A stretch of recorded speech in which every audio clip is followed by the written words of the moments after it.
4월 26일 수요기도의 설교 말씀을 나누겠습니다. 본문의 말씀은 디모데전서 4장 7절 말씀이고 제목은 신앙생활, 경건, 말씀과 기도 첫 번째 시간입니다. 오늘은 신앙생활에 있어서 중요한 경건생활인 말씀과 기도에 대해서 말씀을 나누고자 합니다. 너무나 잘 알고 인이 베히도록 들었던 말씀이지만은 여전히 우리가 또 들어야 하는 것은 이 자동차도 연료가 부족하면 또 넣어야 하는 것처럼 우리의 신앙생활에 다시금 연료를 넣어야 할 때가 되었기 때문입니다. 오늘 이 말씀을 잘 듣고 여러분의 신앙생활이 다시금 충전되는 시간 되기를 축복합니다. 기독교 역사 속에서 교회가 가장 타락했던 시대를 중세시대라고 합니다. 오죽하면 중세시대를 암흑시대라고 표현했겠습니까? 암흑시대는 어떤 시대입니까? 바로 빛이 없는 시대가 암흑시대입니다. 교회에도 빛이 없었고 성도들에게도 빛이 없었기 때문입니다. 교회에 있어야 할 빛, 성도들에게 있어야 할 빛은 무엇입니까? 바로 예수 그리스도가 그 빛입니다. 중세시대 이 카톨릭에는 웅장한 성전도 있었고 교황과 이 사제도 많았습니다. 장엄한 종교 의식도 있었고 많은 여러 가지 물품들도 있었습니다만은 제일 중요한 본질인 예수 그리스도가 없었습니다. 요한복음 1장 4절에서 9절까지 말씀을 보면 예수 그리스도가 어떤 분인지를 잘 소개하고 있습니다. 그 안에 생명이 있었으니 이 생명은 사람들의 빛이라. 빛이 어둠에 비추되 어둠이 깨닫지 못하더라. 하나님께로부터 보내심 받은 사람이 있으니 그의 이름은 요한이라. 그가 증언하러 왔으니 곧 빛에 대하여 증언하고 모든 사람이 자기로 말미암아 믿게 하려 함이라. 그는 이 빛이 아니요 이 빛에 대하여 증언하러 온 자라. 참빛 곧 세상에 와서 각 사람에게 비추는 빛이 있었나니. 아멘. 본문 6장에서 이 7절 말씀 보면 사도 요한은 이 빛에 대해서 증언하러 온 자라고 말씀하고 있습니다. 이 빛이 누구라고 증언했습니까? 바로 예수 그리스도라고 증언했습니다. 그런데 요한복음 1장 1절에서 빛이신 예수 그리스도를 이렇게 말씀하고 있습니다. 태초에 말씀이 계시니라. 이 말씀이 하나님과 함께 계셨으니 이 말씀은 곧 하나님이시니라. 아멘. 빛이신 예수님을 이 말씀이라고 하고 있습니다. 그런데 이 말씀은 곧 하나님이다라고 요한복음은 증거하고 있는 것입니다. 시편 119편 105절 말씀도 이렇게 말씀하고 있습니다. 주의 말씀은 내 발의 등이요 내 길의 빛이니이다. 아멘. 시편의 기자는 말씀을 빛이라고 소개하고 있습니다. 결국 말씀은 빛이기 때문에 말씀이 없다면 빛이 없는 것이기 때문에 암흑처럼 캄캄해지는 것입니다. 우리 그리스도인들은 말씀의 빛을 받으며 살아야 됩니다. 말씀의 빛 가운데서 살아가야 합니다. 하지만 말씀의 빛이 교회와 성도 안에 없게 되면 교회도 성도도 사탄의 이 다스림을 받게 되는 것입니다. 그래서 골로새서 1장 13절 말씀은 이렇게 말씀하고 있습니다. 그가 우리를 흑암의 권세에서 건져내사 그의 사랑의 아들의 나라로 옮기셨으니. 여러분, 흑암의 권세가 무엇입니까? 바로 사탄의 권세입니다. 우리가 말씀의 빛 가운데 있지 않으면 이 사탄의 권세 아래 놓이게 되는 것입니다. 지금도 이 사탄은 교회도 다니고 예배도 드리고 봉사도 하고 헌금도 하라고 합니다. 그러나 두 가지를 못하게 합니다. 그 중에 한 가지가 바로 하나님의 말씀입니다. 사탄은 이 어둠의 권세이기 때문에 빛인 말씀을 가장 싫어합니다. 빛이 있는 곳에는 사탄이 역사할 수 없기 때문입니다. 그래서 사탄은 어떻게 하든지 하나님의 말씀을 가까이 하지 못하도록 공격하는 것입니다. 말씀을 멀리하게 되면 무기력한 교회가 됩니다. 마찬가지로 말씀을 멀리하는 성도는 무기력한 성도가 되는 것입니다.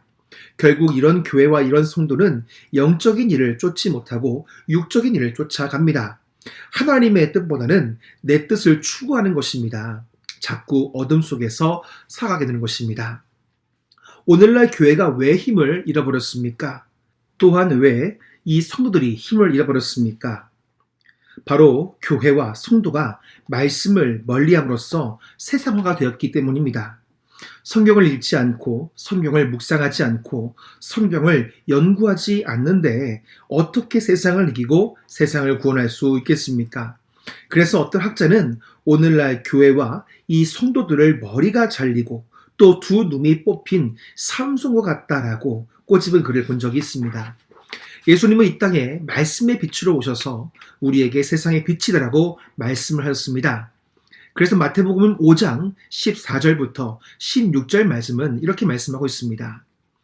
너희는 세상의 빛이라. 산 위에 있는 동네가 숨겨지지 못할 것이요 사람이 등불을 켜서 말 아래에 두지 아니하고 등경 위에 두나니 이러므로 집안 모든 사람에게 비치느니라.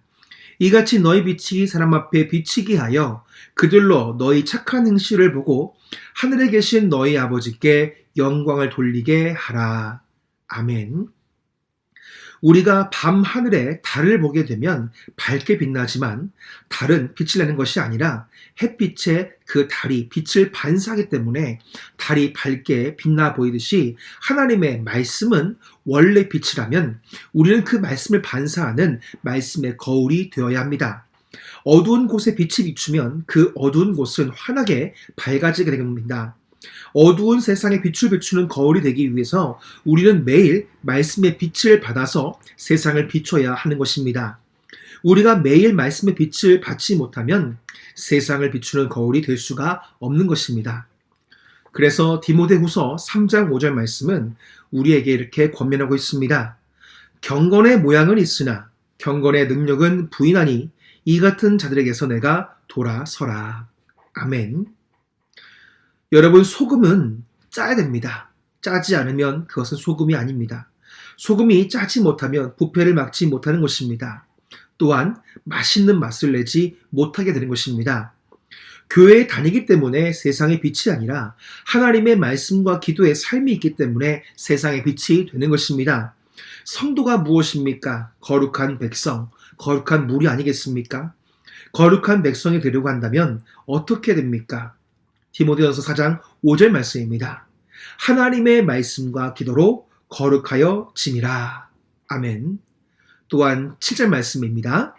망령되고 허탄한 신화를 버리고 경건에 이르도록 내 자신을 연단하라. 아멘. 경건에 이르도록 자신을 연단하는 것은 무슨 말이겠습니까? 바로 말씀과 기도의 삶을 사는 것입니다. 즉 매일 말씀을 가까이 하고 매일 주님께 기도하는 것이 경건에 이르도록 자신을 연단하는 것임을 말씀하고 있는 것입니다. 그렇기 때문에 우리가 제일 먼저 해야 할 것이 바로 말씀을 가까이 하는 것입니다. 여러분, 부부는 서로 닮는다고 합니다. 내가 가장 가까운 사람, 내가 자주 만나는 사람으로부터 많은 이 영향력을 받기 때문에 닮아갈 수밖에 없는 것처럼 우리가 하나님을 닮아가려면 어떻게 해야 합니까? 바로 하나님의 말씀을 가까이 하는 것밖에는 없는 것입니다. 하나님은 이 신명기 17장 19절에서 이스라엘 백성들에게 이렇게 말씀합니다. 평생에 자기 옆에 두고 읽어 그의 하나님 여호와 경외하기를 배우며 이 율법의 모든 말과 이 규례를 지켜 행할 것이라. 아멘.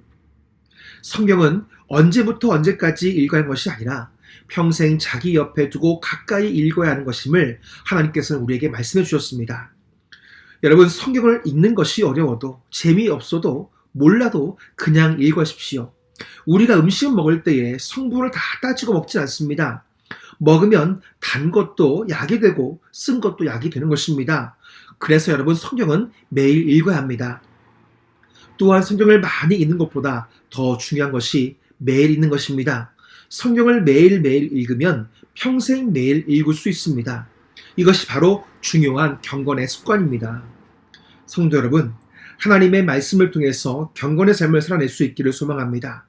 말씀의 빛이 여러분을 통해서 세상을 비출 수 있는 말씀의 거울로 살아내기 위해 꼭 말씀을 읽으십시오.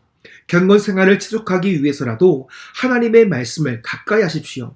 이것은 하나님이 우리에게 원하시는 경건의 삶입니다. 오늘도 매일 말씀을 읽고 묵상하고 연구하는 일에 결단하는 우리 성도 되기를 축복하고, 다음 시간에는 이 말씀을 계속 이어서 이 기도 생활에 대해서 말씀을 나누겠습니다.